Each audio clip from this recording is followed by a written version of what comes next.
नमस्कार दोस्तों, आपका स्वागत है मेरा इस चैनल में जिसका नाम है मनी लेंस। मनी लेंस में बातें करते हैं शेयर मार्केट से जुड़े हुए खबरों के बारे में। तो चलिए शुरू करते हैं। तो आज हम जिस शेयर के बारे में बात करेंगे उसका नाम है एसजी फिनसर्व। एसजी फिनसर्व के बारे में इसलिए भी बात कर रहे हैं क्योंकि आज इसमें लगभग 11.5% के आसपास जो है ये स्टॉक ऊपर की तरफ मूव किया है। तो जिसके कारण तो इसका ये है कि क्यों मूव किया है। इसके कारण तो यही है कि इसका रिजल्ट बहुत ही अच्छा आया है। अगर आप इसका रिजल्ट देखिएगा तो आपका भी मन खुश हो जाएगा। सेल्स देखो 95% बढ़ा है पिछले क्वार्टर से, पिछले साल से।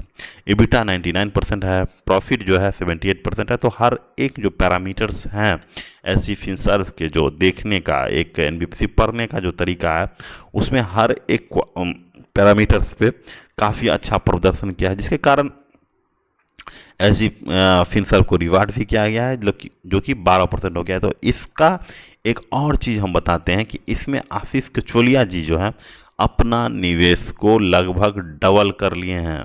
तो आशीष कचोलिया एक बहुत बड़े निवेशक हैं और जो कि यहाँ देखिए 1.14 पे था आशीष कचोलिया जी का स्टेक, और जो कि बढ़ा लिए हैं 2.31।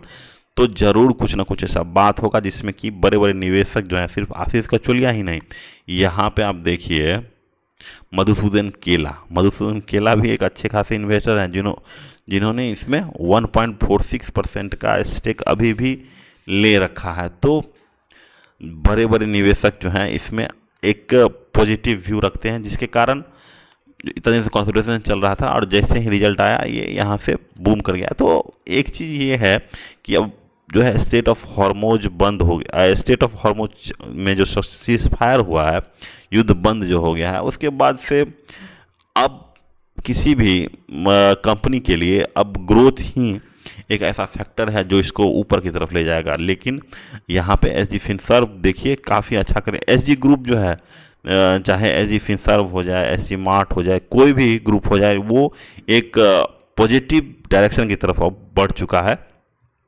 तो ये एक अच्छी खबर दिख रही है। देखिए यहाँ पे सबसे पहले देखिए कि अगर इसका गाइडेंस देखिएगा, यहाँ पे देखिए 2026 में 120 करोड़ का पैट बोला था, जो कि 126 करोड़ के आसपास हो गया। लगी तो इन्होंने अपना जो है देखिए यहाँ पे 128 करोड़ का पैट हो गया जी।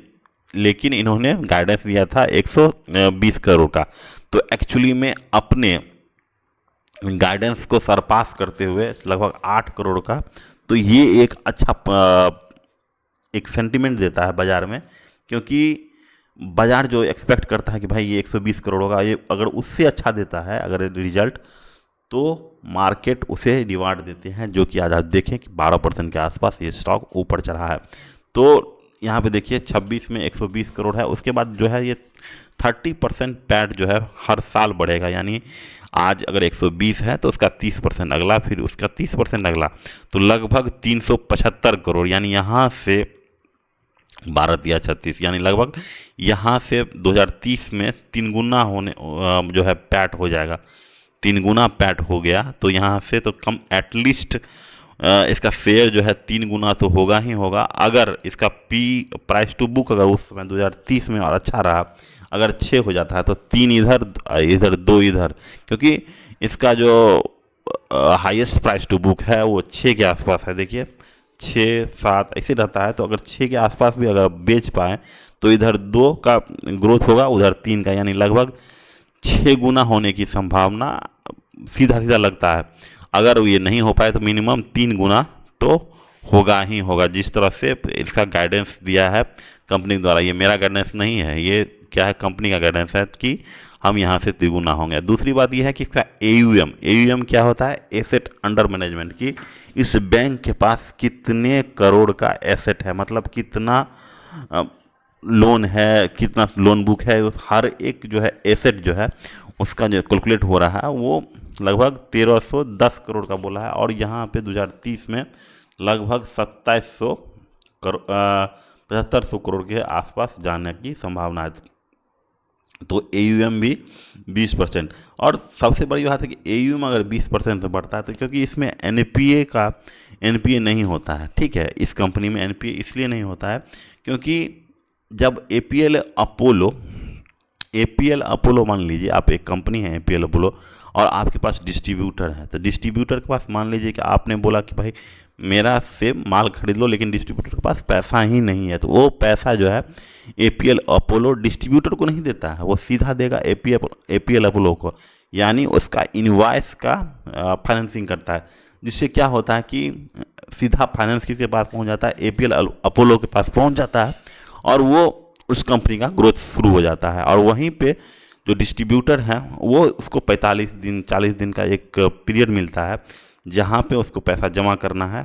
और डिस्ट्रीब्यूटर भी सोच रहा है कि अगर इसको रिपेमेंट नहीं करेंगे तो अगला बार जो है हम एपीएल अपोलो के प्रोडक्ट नहीं लेंगे, तो उन्हें भी प्रेशर रहता है। तो इनमें जो है इसी के कारण एनपीए जो है 0 है, तो काफ़ी अच्छा ग्रोथ कर रही है। और इसका एयूएम देखिएगा, ये सब देखिएगा जो इस बार का आया है, तो अब आप देखिए इसका पीपीटी जो दिया है कंपनी की तरफ से, यहाँ पे देखिए इंटरेस्ट इनकम 92 करोड़ प्रॉफिट। यहाँ पे एक चीज़ देखिए, यहाँ पे देखिए 2026 में जो डिसबर्समेंट होता है कि लोन कितना लोन आप बांटे हैं, तो लगभग 25,000 जो है डिसबर्समेंट। लोन बुक जो है 3,000 मतलब लगभग 4,000 करोड़ के आसपास लोन बुक है, मतलब इतना लोन बुक एक उनके पास है। टोटल इनकम जो है 334 करोड़, तो हर एक पैरामीटर पे अच्छा कर रही है। यहाँ पे देखिए इनका जो है एक इस बार का कौन कॉल में पूछा गया था कि जो आप जो इतना ग्रोथ करिएगा तो क्या इक्विटी डाइल्यूट कीजिएगा कि नहीं। इक्विटी डाइल्यूट करने से क्या होता है कि इक्विटी डाइल्यूट करने से होगा क्या कि उनके पास रेवेन्यू आएगा, लेकिन इक्विटी डाइल्यूट हमेशा निवेशक के लिए बुरा होता है, क्योंकि जैसे जैसे इक्विटी बढ़ेगा यानी नंबर ऑफ शेयर होल्डर्स बढ़ेंगे, तो वो जो है ग्रोथ जो स्टॉक में वो ग्रोथ नहीं हो पाता है। तो कंपनी के मैनेजमेंट द्वारा बोला कि इक्विटी डाइल्यूशन अभी हम नहीं करेंगे, क्योंकि हमारे पास अच्छा खासा बैंक का पोर्टफोलियो है जो कि आगे हमें लोन प्रोवाइड कर देगा। ठीक है, तो काफ़ी अच्छा नज़र आ रहा है ये कंपनी आने वाले समय में। अब देखिए सोच समझ के आपको निवेश करना है, ये नहीं कि ये स्टॉक के बारे में भी देखें और सीधा खरीदने चलेंगे, तो ऐसा नहीं करना है, पहले इसको पढ़ना है फिर जाके निवेश करना है। Thank you, have a nice day.